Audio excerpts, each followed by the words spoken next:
Welcome back friends. இப்போ என்ன பார்க்க போகிறோம் அப்படின்னா, டிஃபால்ட்டாக இருக்க 3D ஷேப்ஸ் என்னென்ன இருக்குன்னு பார்க்க போகிறோம். ஓகே, ஸோ இந்த சைடில் பார்த்தீங்க அப்படின்னா தெரியுதா என்னென்ன இருக்குது அப்படின்னா, ஃபஸ்ட்டு பாக்ஸ் 1 பாயிண்ட் ஹைட்டு வித்துன்னு வச்சுக்கோங்க, லென்த்து வித்து ஹைட்டு, இது பாக்ஸ். அடுத்து சிலிண்டர், இதெல்லாம் டிஃபால்ட்டாக இருக்க 3D ஷேப். இது வந்து ஸ்பியர்.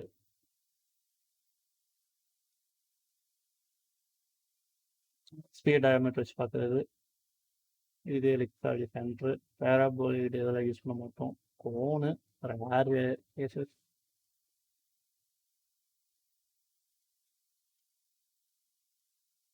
ட்ரங்கேட்னா உனக்கு சொல்ல,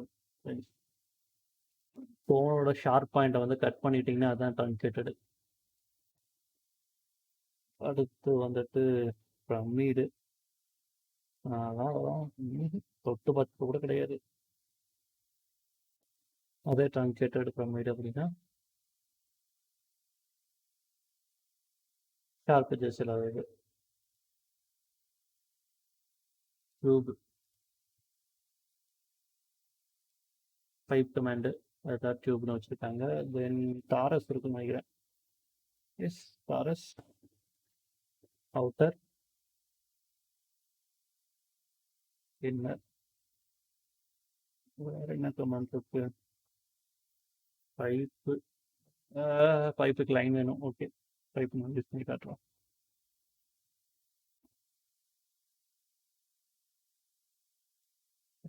ஸோ இந்த ஷேப்பில் தான் பார்த்தீங்க அப்படின்னா டிஃபால்ட்டாக இருக்க 3D ஷேப். நம்ம வந்து எதுவுமே பண்ண தேவையில்லை, டைரெக்டாக எடுத்து வச்சுக்கலாம். ஸோ இந்த ஷேப்பில் பார்த்தீங்க அப்படின்னா ஒவ்வொரு இடத்துல யூஸ் ஆகும். எக்ஸாம்பிள் பார்த்தீங்க அப்படின்னா ஸ்பியர் பார்த்தீங்கன்னா பால்ஸ் வைக்கிறதுக்கு யூஸ் ஆகும். ஸ்பியர். டாரஸ் வந்துட்டு ரிங்குக்கு, சாரி கண்டென்ட்டுக்கு, அதுக்கெல்லாம் மேலே வளையத்துக்கு யூஸ் ஆகும். தென் பாக்ஸ் பார்த்தீங்க அப்படின்னா டைரெக்டாக நீங்கள் வந்து சப்போர்ட் பீஸ் வைக்கலாம். நெக்லஸ் பண்ணுறீங்க அப்படின்னா நெக்லஸ் பீஸுக்கு வந்து டைரக்ட் சப்போர்ட் வைக்கலாம். அதை வந்து யூ டைப் யூஸ் பண்ணுவோம். லிங்கிங்கில் நிறையா இருக்குது நெக்லஸில். அது போகிறப்ப நெக்லஸ் போகிறப்ப சொல்கிறேன். ஓகேவா? ஸோ இதுதான் சிலிண்டர், பைப்பு இதெல்லாம் இல்லை. மோஸ்ட்லி யூஸ் பண்ணுறது 1 2 3. இந்த 3 தான் வந்து சாலையில் யூஸ் பண்ணுவேன். மீதி இருக்கிறது எல்லாமே யூஸே பண்ண கிடையாது. ஓகே, இதுதான். ஸோ இந்த மாடியூல் என்ன பண்ணோம், என்னென்ன கமெண்ட்ஸ் மோஸ்ட்லி யூஸ் பண்ணுறோம். Short shortcuts, 2D curves, regular commands, 3D shapes. ஓகேவா?